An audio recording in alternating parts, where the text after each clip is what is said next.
एक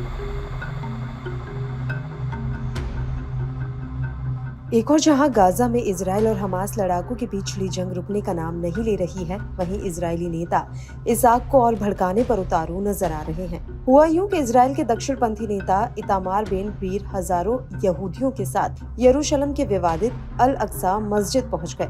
बताया जाता है कि इजरायली नेता के इस कदम से अरब देश चौकन्ने हो गए। हालांकि यहाँ तक तो सब ठीक रहा, मगर इसके बाद बेन गवीर ने भड़काऊ फैसला लेते हुए अपने समर्थकों के साथ मस्जिद परिसर में प्रार्थना कर डाली। ऐसे में उनका अल अक्सा मस्जिद दौरा पूरी तरह से मुस्लिम देशों के लिए आग में घी डालने वाला रहा। दरअसल फ्लैश पॉइंट साइट में जाकर प्रार्थना पर कई सालों से प्रतिबंध लगा हुआ है। इजरायली नेता ने इसे ताक पर रखते हुए प्रार्थना की, जिसकी अब पूरी दुनिया भर में आलोचना हो रही है।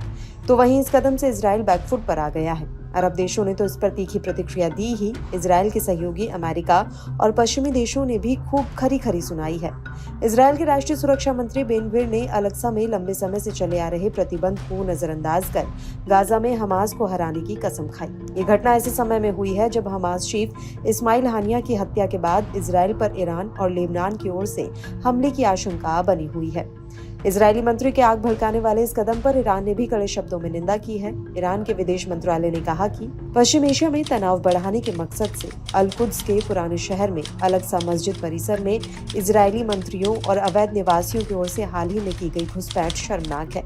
फर्जी इजरायली शासन के कुछ मंत्रियों की अल अक्सा मस्जिद परिसर में घुसपैठ मुस्लिम पवित्रताओं का घोर अपमान है। ये दुनिया भर में मुसलमानों के अधिकारों का उल्लंघन है। ये एक उत्तेजक कदम है। इसका मकसद देश में तनाव और अस्थिरता पैदा करना है। इजराइल फिलिस्तीनी मुसलमानों और मुस्लिम दुनिया की धार्मिक भावनाओं को चोट पहुंचाकर अपना युद्ध विरोधी नीतियों को आगे बढ़ाने का इरादा रखते हैं। बताते चले कि अल अक्सा मस्जिद को इस्लाम का तीसरा सबसे पवित्र स्थल और फिलिस्तीनी राष्ट्रीय पहचान का प्रतीक माना जाता है। इजराइल भी इसे यहूदी धर्म का सबसे पवित्र स्थान बताता है, क्योंकि मस्जिद परिसर में डोम ऑफ द रॉक भी शामिल है। इजराइल के लोग मस्जिद परिसर को टेम्पल माउंट कहते हैं। बताया जाता है कि इजरायली 13 अगस्त 2024 को यहूदी शोक दिवस मना रहे थे। बेन गवीर ने इसी शोक दिवस को मनाने के लिए मस्जिद परिसर में प्रवेश किया।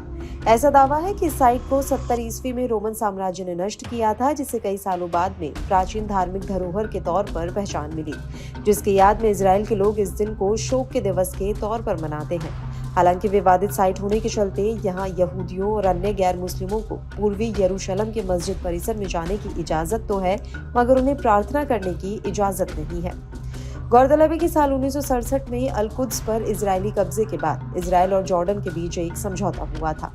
इसके तहत पवित्र परिसर में गैर मुस्लिम पूजा पर पूरी तरह से रोक का प्रावधान था। मालूम हो कि ऐसा पहली बार नहीं हुआ है। इससे पहले भी कई मौकों पर ऐसे उल्लंघन हो चुके हैं, मगर ताजा मामला बेहद नाजुक मोड़ पर हुआ है, जहां मिडिल ईस्ट में भीषण जंग जारी है। इजराइल पर एक साथ ईरान समर्थित प्रॉक्सी गुट टूट पड़े हैं, तो वहीं अब ईरान भी इजराइल को सीधे हमले की धमकी दे चुका है।